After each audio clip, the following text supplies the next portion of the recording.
Bonjour à tous. Donc effectivement, je vais partager avec vous quelques résultats de recherche autour des travaux de psychologie et de sociologie, autour des changements de comportement en ce qui concerne les usages d'antibiotiques. Puis vous allez voir que je vais aussi partager un certain nombre de questions, parce qu'il y en a beaucoup qui se posent. Alors pour commencer et replacer un petit peu l'enjeu, ce matin on a évoqué effectivement la réduction et voilà, tout le mouvement de réduction des usages des antibiotiques en filière avicole. Alors je vous ai mis ici ce petit graphique avec une réduction qui est vraiment très marquée depuis 2014, à la fois en termes de tonnage vendu, mais aussi d'exposition des oiseaux, qui est ici mesurée par l'aléa et qui représente en fait le poids vif traité. La question qui se pose aussi, en fait, c'est qu'on a un changement qui est non seulement quantitatif, donc ici c'est l'aléa qui est passé de 1,2 en 2011 à 0,6 à peu près, mais aussi qualitatif, puisqu'on a eu un changement dans les familles d'antibiotiques utilisées, etc., et notamment une diminution très nette de l'usage des fluoroquinolones. Et les questions, je pense, qui se posent maintenant, en fait, c'est quelles sont les marges de manœuvre qui restent pour continuer à optimiser et à réduire, puisqu'effectivement, aujourd'hui, en 2017, on n'est plus au même point de détail. Alors, derrière cette question de la réduction, il y a quand même aussi une question qui est la variabilité des usages en élevage. On sait qu'on a en fait différents profils d'éleveurs et différents profils d'usage. Donc je vous ai mis ici un graphique qui date d'une étude qui avait été faite en 2008 sur une centaine de lots, qui permettent en fait de montrer qu'on a à peu près 25% des éleveurs en filière poulet de chair, c'est le bleu foncé, qui représente finalement près de 70% des usages totaux. Donc en fait, on a un profil avec des très forts utilisateurs, et puis ensuite des utilisateurs qui contribuent dans une mesure qui est moindre. Alors, on travaille en ce moment dans le cadre d'une thèse vétérinaire, justement à continuer à évaluer ces usages. Alors c'est des données qui n'ont pas vocation à être représentatives, qui ont été conduites simplement dans une quarantaine d'élevages en fait, de 2 organisations de production, un poulet de chair standard aussi, mais simplement pour dire que ce pourcentage de contribution il a un petit peu diminué, parce que cette fois-ci, on a plutôt 20% des éleveurs qui représentent à peu près 60% de l'exposition, mais quand même on reste dans cette grande tendance avec des élevages forts utilisateurs et d'autres qui contribuent dans une moindre mesure. Donc derrière ça se passe la question de tout ce qui influence toute la variabilité de ces usages en élevage et qu'est-ce qui fait que certains élevages utilisent plus d'antibiotiques que d'autres. Alors il y a bien sûr toute une série de facteurs qui est liée à la présence de maladies et à tout ce qui permet de la maîtriser. Donc effectivement de la biosécurité, des facteurs structurels, il y a la densité d'élevage, de qualité des intrants, d'immunité des animaux, etc. Je ne rentrerai pas dans les détails de ça, mais je tiens à le dire parce que ça reste très important. Il y a également d'autres facteurs qui interviennent dans le recours aux antibiotiques et finalement lors de la prise de décision. Il y a des facteurs réglementaires, des facteurs économiques qui là aussi, et on le sait, sont très importants. Et puis il y a toute une autre série de facteurs qui tiennent plutôt à ce qu'on va appeler le comportement humain et qui font intervenir des déterminants tels que par exemple les connaissances, les attitudes, la motivation, l'envie de changer, la croyance dans l'efficacité des alternatives et puis par exemple le stress. Et c'est sur ces facteurs-là en fait que je vais vous présenter quelques questions et résultats de recherche. Alors il y a toute une série de travaux en fait, qui s'intéressent justement aux facteurs psycho et sociaux qui influencent le recours aux antibiotiques à l'échelle de l'élevage. Et notamment, il y a une série d'articles qu'on trouve dans la littérature et qui sont plutôt des études de psychologie faites par des épidémiologistes, disons, et qui s'intéressent justement aux connaissances, aux attitudes, aux pratiques des éleveurs en regard des antibiotiques. Alors ce qu'il faut que je dise tout de suite, c'est qu'en fait, dans toute cette littérature qui est en train d'émerger, il y a très peu de choses en volaille à l'échelle internationale. Et il y a une revue récente qui est parue en 2018 qui fait l'état de lieu de l'ensemble des articles qui s'intéressent aux facteurs influençant les usages. Et quand je parle de facteurs, ça inclut toutes sortes de facteurs, y compris des choses très techniques. Donc ils ont trouvé 20 articles publiés à l'échelle européenne. Parmi ces 20 articles, il y en avait 12 en porc, il y en avait 6 en bovin et il n'y en avait que 2 en volaille. Donc vous allez voir que dans cette première partie, je vais vous présenter des résultats et je vais m'appuyer finalement sur des résultats qui viennent d'autres filières, mais qui me paraissent utiles, en tout cas pour les filières avicoles. Alors le premier facteur en fait dont l'effet a été étudié et démontré, c'est tout ce qui a trait aux connaissances sur l'antibiorésistance et sur les usages d'antibiotiques. Alors je vous ai mis ici une petite citation simplement pour illustrer le fait, ça c'est le résultat d'une étude que je détaillerai un petit peu plus tard qu'on a fait auprès d'éleveurs de poulets. C'est qu'on a quand même des connaissances des éleveurs qui sont très hétérogènes sur l'antibiorésistance et sur les antibiotiques. Et on a notamment toute une forme d'ambiguïté sur ce qui représente vraiment la menace entre la notion des résidus sur la viande et puis ce que représente vraiment l'antibiorésistance. Alors, il y a donc une étude récente qui a été faite auprès d'à peu près 500 élevages de différentes filières aux Pays-Bas et qui s'intéresse très précisément aux connaissances, aux représentations des éleveurs sur l'antibiorésistance. Donc en fait, les auteurs ont travaillé donc, dans des élevages laitiers, de veaux, de porcs, et ont posé des questions sur ce que représentent les antibiorésistances et sur les connaissances de l'antibiorésistance.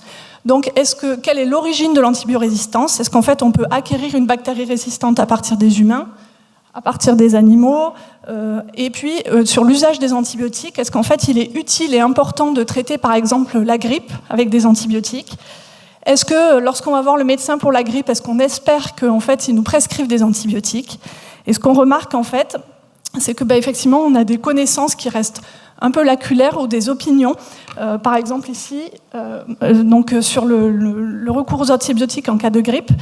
Donc le score chez les éleveurs laitiers était de 1,6 et l'échelle allait de pas d'accord jusqu'à tout à fait d'accord. Donc globalement on peut dire que les éleveurs sont plutôt pas d'accord avec le fait qu'il faille utiliser des antibiotiques quand on a la grippe, mais on a quand même un certain nombre d'éleveurs qui pensent que c'est important et on a à nouveau une grande variabilité. Voilà, je n'ai pas pu vous montrer tous les chiffres, mais il y a une grande variabilité dans ces scores.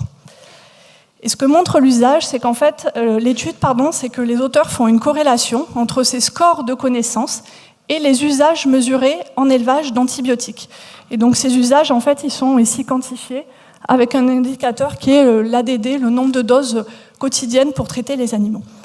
Et donc ce qui montre en fait, c'est qu'il y a une corrélation, une bonne corrélation entre le score de connaissance et les usages quantifiés et mesurés en élevage. Donc ça suggère en fait qu'on a quand même globalement une meilleure connaissance qui est associée à des usages plus faibles. Et donc ici, ça permet d'identifier des premiers leviers d'action. Alors, le deuxième type d'élément, c'est la notion de connaissance et de perception, mais cette fois-ci du risque ou de la menace que représentent les antibiorésistances. Donc là, les auteurs ont demandé, par exemple, aux éleveurs s'ils s'estimaient très vulnérables, c'est-à-dire s'ils pensaient qu'ils avaient beaucoup de chances ou pas d'être infectés, par exemple, par une bactérie résistante.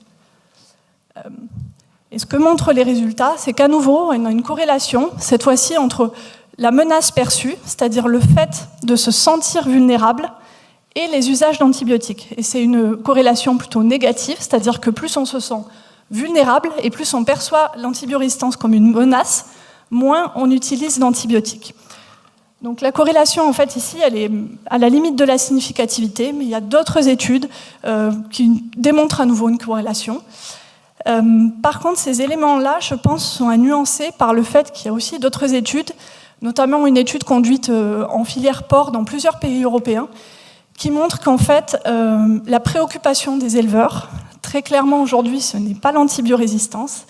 L'antibiorésistance, c'est un risque qui est important, mais qui reste assez lointain, et que les premières préoccupations restent des préoccupations notamment financières, par exemple. Alors, pour continuer à parler de perception, on a parlé de la perception du risque, et puis on va aussi parler des critères d'alerte, en fait, de ce qui font qu'on traite ou pas. Alors pour ça, je vais me référer à une étude qui a été présentée lors des dernières JRA par Cécile Adam, qui a conduit sa thèse sur les facteurs associés aux usages d'antibiotiques. Donc en fait, elle a fait une étude cas témoin dans 260 élevages de poulets de chair. Elle a examiné l'effet de différents facteurs, principalement techniques. Et ce qu'on voit de manière très nette, c'est qu'en fait, un des premiers facteurs qui ressort, c'est la perception du taux de mortalité à 10 jours. Et de manière attendue, en fait, plus la mortalité à 10 jours par les éleveurs est considérée comme élevée, c'est ce qu'on voit par exemple ici, élevée et normale, par rapport à faible, on compare par rapport à une perception faible, plus les éleveurs ont de chances de traiter. Au-delà de ce résultat, ce qui me paraît intéressant de regarder, c'est en fait ce que représente cette perception de la mortalité à 10 jours Alors vous voyez peut-être pas bien, mais donc on a comparé la mortalité évaluée et déclarée par l'éleveur à la mortalité en quelque sorte objectivée sur la base des feuilles d'élevage. Donc vous avez ici la mortalité objective quantifiée à partir des données d'élevage, et puis ici, avec les couleurs, la perception des éleveurs. Et en fait, ce qu'on voit, c'est qu'on a des éleveurs qui se situent plutôt dans un quartile faible, c'est-à-dire qui ont plutôt un niveau de mortalité à 10 jours qui est faible quand on les compare par rapport aux autres, ceux-là, mais qui considèrent quand même que leur mortalité à eux, elle est plutôt moyenne à élevée. Et puis vous en avez en fait qui ont une mortalité qui est assez forte, et puis qui eux, finalement, la trouvent assez faible, notamment ici, ou moyenne. Et donc ce que ça montre en fait, c'est qu'on a une corrélation finalement qui est un peu partielle entre la mortalité perçue du point de vue d'un éleveur et celle qui est objectivée à partir des feuilles d'élevage et comparée avec celle d'autres élevages. Et donc ça souligne l'idée qu'on a une forme de perception de l'éleveur qui est influencée, je pense, par toute l'historique des lots, et que finalement on peut avoir un référentiel par rapport à ce qui est normal, anormal ou pas, et est-ce qu'on va traiter ou pas, qui peut être différent selon le technicien, l'éleveur, le vétérinaire, etc. Ça soulève des questions autour notamment de la notion de stress par rapport à une situation et un critère d'alerte. Et donc il y a certains travaux qui montrent qu'en fait il y a une corrélation à nouveau entre l'aversion au risque et les usages d'antibiotiques. Et en fait, plus les éleveurs ont peur finalement du risque et de perdre et d'être atteints par une maladie, plus ils utilisent des antibiotiques. Et puis il y a des travaux, alors là je fais un peu de teasing pour demain, mais qui s'intéressent plus spécifiquement à la question du stress, sachant que le stress peut être vu soit comme quelque chose de négatif et comme une forme de vulnérabilité en fait, soit comme quelque chose de positif et comme un défi à relever. Et enfin, pour parler de facteurs psychologiques, il y a aussi certains articles de la littérature, cette fois-ci en santé humaine, qui s'intéressent à l'influence d'un certain nombre de traits de personnalité, et puis l'observance des traitements en médecine humaine. Alors là, la question des traitements antibiotiques en médecine humaine, elle se pose un petit peu différemment. La question posée, c'est est-ce que les gens en fait suivent bien les recommandations de l'ordonnance et finissent finalement leur traitement antibiotique. Et ce que ça suggère quand même, c'est qu'il y a certains traits de personnalité, notamment le fait d'être assez stable du point de vue émotionnel, d'avoir confiance, et puis d'être consciencieux. Effectivement, c'est associé à une meilleure observance des traitements antibiotiques. Alors, à ma connaissance, ça reste des choses qui sont peu ou pas explorées en santé animale, mais qui peuvent être d'intérêt. Et puis, un autre type de facteur qui me paraît important à l'échelle de l'élevage, c'est l'idée de ce qu'on va appeler l'auto-efficacité ou des possibilités d'action d'un éleveur. C'est-à-dire que pour accepter de prendre des risques finalement et de changer des usages, eh bien en fait, il faut se sentir capable de le faire et donc avoir le sentiment qu'on a des possibilités de changer ses comportements. Et ça, en fait, c'est très lié aux croyances en l'efficacité, notamment dans le cas des antibiotiques d'alternatives. C'est-à-dire qu'il faut savoir que les alternatives sont disponibles, il faut avoir confiance et être convaincu du fait que ces alternatives elles vont être possibles à mettre en œuvre. Donc derrière, il y a toutes des questions autour des équipements, des structures de l'élevage, de la biosécurité, etc. Il faut que ces alternatives elles soient disponibles, mais il faut aussi qu'on soit convaincu qu'elles vont marcher. Et donc, il y a toute une question autour de la démonstration de l'efficacité des alternatives, qui peut être parfois difficile et qui prend beaucoup de temps. Et en tout cas, cette notion d'efficacité, etc., elle dépend beaucoup de l'expérience vécue, et donc des succès et des échecs précédents, justement, sur les tests qui ont été faits par les éleveurs. Alors, après avoir assez longuement parlé des éleveurs, on va maintenant un petit peu déplacer le point de vue vers d'autres acteurs, puisqu'autour de ces questions des usages, il y a beaucoup d'autres acteurs qui sont impliqués, que je vais vous présenter maintenant. Alors, un acteur central aussi là-dedans, finalement, c'est le vétérinaire, ou dans ce cas-là, je vais commencer par une illustration en médecine humaine, c'est-à-dire la personne qui fait la prescription.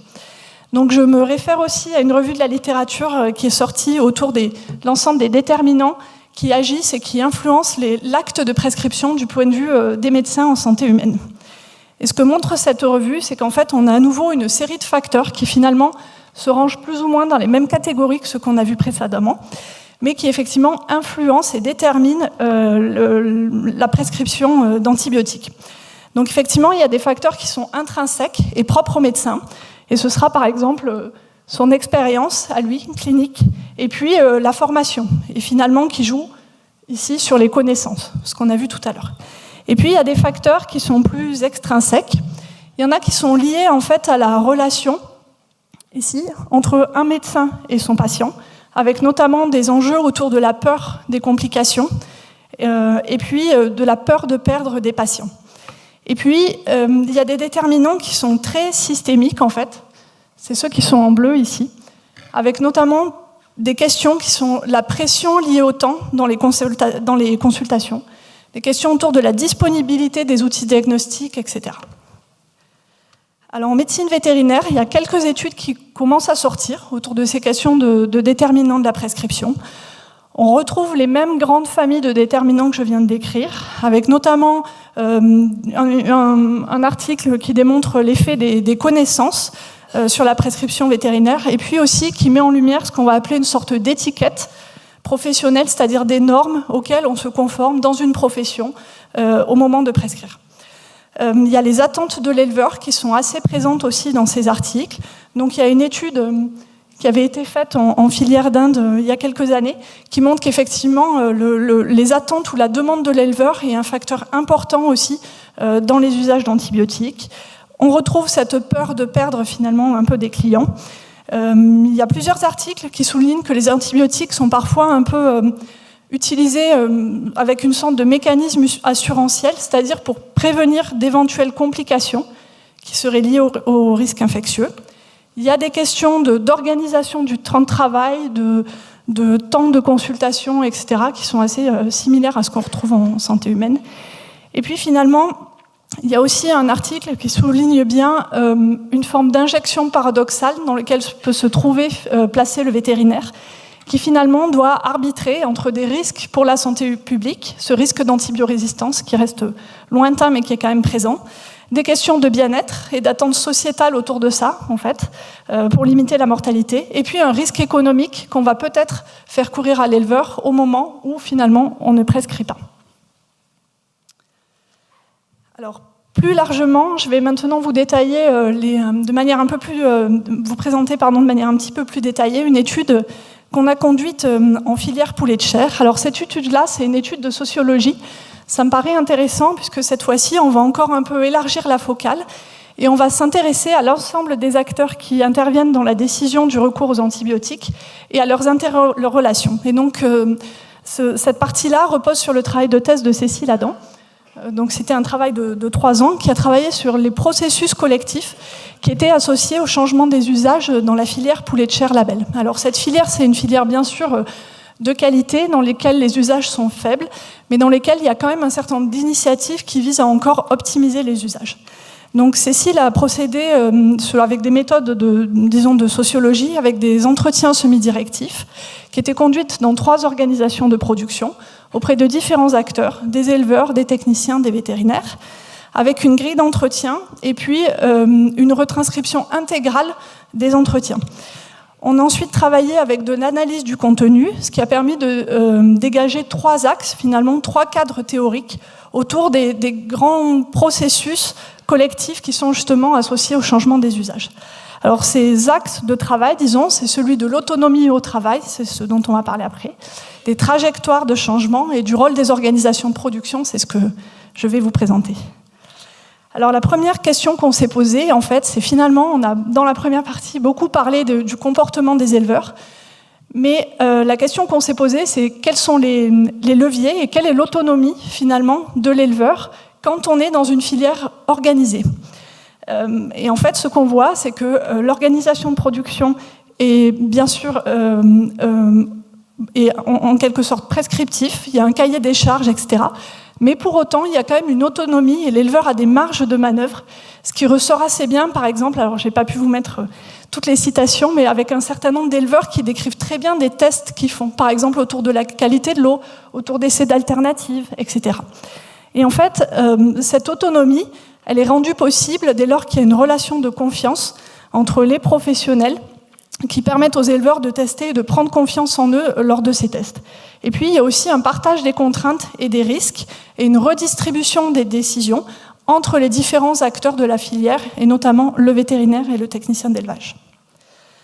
Ça m'amène à quelque chose qui est ressorti de manière très forte des entretiens, qui est l'importance des relations de confiance dans la réduction de ces usages.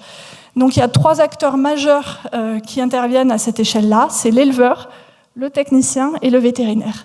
Et ce que je trouve intéressant, alors voilà, ici il y a un éleveur par exemple qui dit, ben voilà, c'est très important, les relations avec le technicien en fait et avec le vétérinaire, c'est comme avec le médecin traitant, il faut une confiance absolue. Et cette confiance en fait, pour qu'elle s'installe, ben, ça nécessite à nouveau du temps.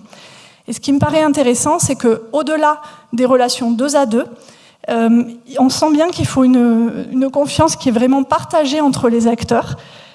Et donc ce que dit le vétérinaire ici, c'est qu'en fait ça marche bien quand vétérinaires et techniciens discutent et partagent des informations.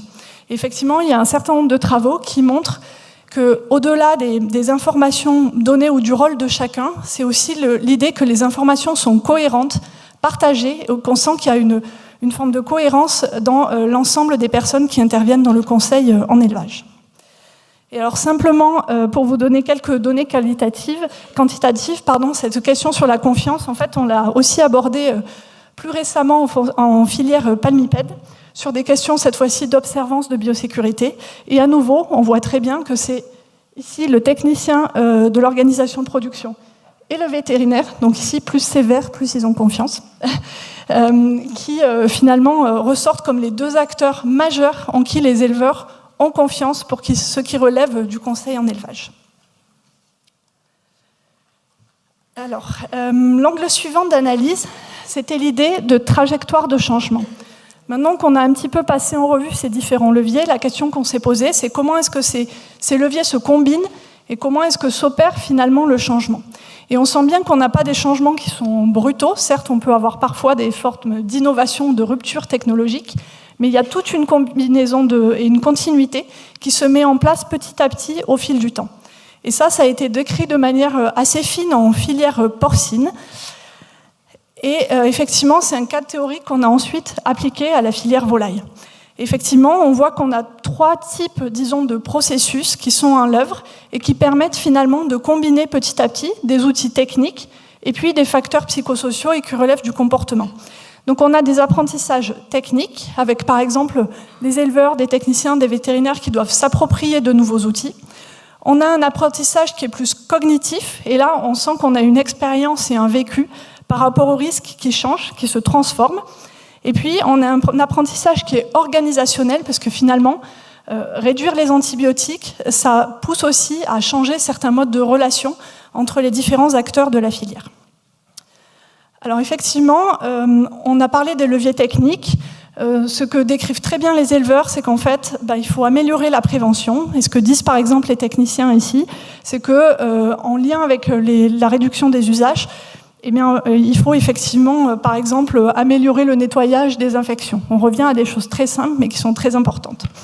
Et puis, les organisations de production, en fait, elles permettent d'identifier des outils qui permettent de réduire les usages. Quand je parlais tout à l'heure, par exemple, d'apprentissage technique, ce que décrit bien l'article que j'ai présenté en port tout à l'heure, c'est comment, par exemple, l'utilisation d'une pompe doseuse en élevage nécessite une forme d'apprentissage qui est partagée entre un éleveur, un technicien, un vétérinaire, autour, par exemple, des calculs de dilution, etc.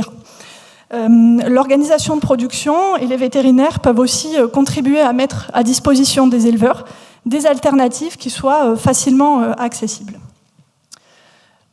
Une fois que ces outils techniques sont en place, les acteurs et les conseillers vont aussi apporter une forme de soutien moral ou psychologique. Et, par exemple, ce que décrit bien ce technicien, c'est qu'en fait, il faut faire du conseil presque sur mesure. Donc en fait, il faut interpréter le contexte de l'élevage, etc., en fonction de l'éleveur qui appelle, afin finalement de voir si ensuite il faut appeler le vétérinaire, etc. Il faut apprendre à l'éleveur finalement parfois à attendre en cas de problème et à accepter la mortalité. C'est ce qui revient finalement à changer en quelque sorte ces référentiels que je vous ai présentés en première partie. Et puis donc il y a finalement un certain nombre d'actions à court terme qui contribuent petit à petit à rassurer l'éleveur, à donner confiance et à pérenniser les changements qui sont en place. Dans ces changements, il y a une dimension qui est très importante et qui a été à nouveau soulignée dans nos entretiens, c'est vraiment l'importance du travail en équipe. Et donc ce vétérinaire décrit bien comment, en fait, au-delà de son exercice individuel de vétérinaire praticien, il se sent vraiment partie prenante, fait partie d'une équipe, il se sent en interaction avec les autres, etc. Et en réponse à cette idée de travail en équipe, c'est vrai qu'il y a les éleveurs, les vétérinaires, les techniciens ont beaucoup souligné l'importance d'outils qui relèvent plutôt de dispositifs vraiment organisationnels. Et effectivement, ce que décrit bien cet entretien ici, c'est que ce qui est important, c'est le fait qu'il y ait un changement qui soit planifié, qu'il y ait une stratégie qui soit coordonnée pour que tout ça, ça permette finalement de mobiliser l'ensemble des acteurs. Et donc ce que dit cette personne, c'est que finalement il y a assez peu de personnes pour orchestrer et que c'est finalement réduire les usages. Au-delà de l'outil technique, c'est aussi un problème de stratégie, de décision et de management. Ça nous amène vers un autre acteur, en fait, qui sont les acteurs de l'aval. Donc là, c'est plutôt des approches de sociologie des organisations. Donc la sociologie des organisations s'intéresse finalement à la gouvernance entre les différents acteurs et aux relations de pouvoir, en quelque sorte, entre les acteurs au sein d'une filière. Et ce que montrent nos études, c'est que dans le cas, en tout cas de la filière poulet, il y a un rôle important dans la réduction des usages qui est impulsé par l'aval, et notamment par les distributeurs et par les abatteurs, qui finalement vont aussi amener des changements dans l'organisation de production, avec par exemple des dispositifs de calcul, type l'aléa, etc., qui sont aujourd'hui demandés plutôt par l'aval. Ces dispositifs de calcul, du point de vue de l'organisation de production et de l'éleveur, ça pose un certain nombre de difficultés, d'accès aux données, c'est vrai, mais finalement, ça permet de prendre conscience de l'enjeu autour des usages d'antibiotiques. Et finalement, ce que ça fait, c'est qu'à partir du moment où ces indicateurs sont calculés, ils commencent à faire exister le changement, puisqu'on peut les voir bouger. Alors, il y a quand même un effet, qui est que finalement, ces indicateurs, en quelque sorte, ils peuvent quand même être utilisés comme un outil de comparaison des clients, et donc entraîner finalement une forme de mise en concurrence entre les organisations de production et les éleveurs. Et se pose aujourd'hui toute une série de questions autour de l'impact des normes privées sur les pratiques qui ensuite sont en élevage. On voit apparaître par exemple différents cahiers des charges et différentes normes en lien avec les usages d'antibiotiques, avec des questions d'étiquetage. Et c'est vrai que ça, à nouveau, ça contribue à faire évoluer les pratiques. C'est vrai qu'en quelque sorte, ça valorise des bonnes pratiques par le biais de primes, etc. Donc ça permet une meilleure rémunération des éleveurs. Ça pousse à avoir un suivi technique qui est collectif, puisque généralement, ça c'est des démarches qui sont vraiment construites au sein de l'organisation de production. Donc il y a un accompagnement technique des éleveurs. Effectivement, ça aide à objectiver les usages et donc à mesurer, à quantifier la réduction. Et ce qui me paraît important aussi, c'est que ça contribue à une identité collective des éleveurs autour de ces démarches. Ce que je n'ai pas bien présenté jusque-là, mais que je profite de cette diapo pour le souligner, c'est que dans nos entretiens, ce qui ressort de manière assez forte aussi, c'est l'idée d'identité professionnelle et de ce qu'est être un bon éleveur. Donc ce que nous décrivaient très bien les éleveurs de poulets label, c'est que pour eux, finalement, réduire les usages, c'était très cohérent avec l'image qu'eux se faisaient de leur métier, d'une production de qualité, etc. Mais effectivement, pour revenir à ces questions d'étiquetage, ça soulève aussi peut-être toute une question autour de risque des fragmentations et de confusion des consommateurs autour de ce qu'est finalement un produit sans antibiotiques et encore sûrement des questions de normes qui apparaissent comme concurrentes. Donc quelques mots de conclusion. Je pense vous avoir montré à travers cette présentation qu'on a effectivement toute une diversité d'approches en sciences humaines et sociales, qualitatives, quantitatives, qui effectivement peuvent aller de facteurs très individuels, comportementaux, jusqu'à des facteurs très sociologiques et collectifs. Et effectivement, les approches de sciences humaines et sociales ne se limitent pas à l'étude des comportements individuels, mais ils permettent aussi de mettre en lumière un certain nombre de facteurs socio-économiques, institutionnels, et l'importance des mécanismes de coordination. Et donc finalement, ce changement des pratiques, effectivement, c'est toute une imbrication de facteurs techniques, alors j'ai pas mis là, mais économiques aussi, psychologiques, sociologiques, organisationnels, etc. et qui finalement se combinent tous de manière un peu différente en fonction du contexte. Et je dois bien avouer qu'il est extrêmement difficile de les hiérarchiser, de quantifier leurs effets, etc. de manière, de manière plus opérationnelle, en fait. Qu'est-ce que ces études apportent pour la conception des stratégies en élevage ? Elles montrent quand même qu'il y a un premier levier réglementaire et financier qui est majeur et qui est très important. Mais que passé ce levier, il y a des interventions qui sont possibles et qui ont démontré leur effet. Donc j'ai mis ici un exemple en filière porcine, avec des démarches qui sont vraiment personnalisées et qui vont vers du conseil sur mesure, avec un accompagnement de l'éleveur sur plusieurs mois dans la démarche de réduction. Et puis, ces études soulignent aussi l'importance d'impliquer l'ensemble des acteurs jusque dans les stratégies. Et par exemple, il y a un travail où il y a une étude pilote qui a été conduite au Royaume-Uni et qui va jusqu'à une approche participative avec tout un panel d'acteurs de conception de la réglementation en élevage de bovins laitiers au Royaume-Uni. Et pour élargir à nouveau le propos, je vais simplement me référer à une publication récente aussi en santé humaine, pour dire qu'en santé humaine, l'attention au-delà du changement des comportements, des facteurs psychologiques, etc., aujourd'hui est vraiment centrée aussi vers une dimension qui est très systémique et vers l'ensemble du système de santé, puisqu'il y a plusieurs travaux qui soulignent qu'aujourd'hui, dans les phénomènes de surprescription en médecine humaine, un des facteurs majeurs, c'est l'organisation du système de santé, avec les durées de consultation qui sont extrêmement courtes et des systèmes de paiement à l'acte qui finalement n'aident pas à la réduction des usages et qui, je pense, soulèvent pour nous et en filière de production animale tout un ensemble de questions autour de la rémunération du conseil, etc. Voilà. Je vous remercie pour votre attention. Pardon, je profite juste 2 minutes pour remercier Nicolas Fortanet et Christian Ducrot qui m'ont aidé à préparer cette présentation. Voilà.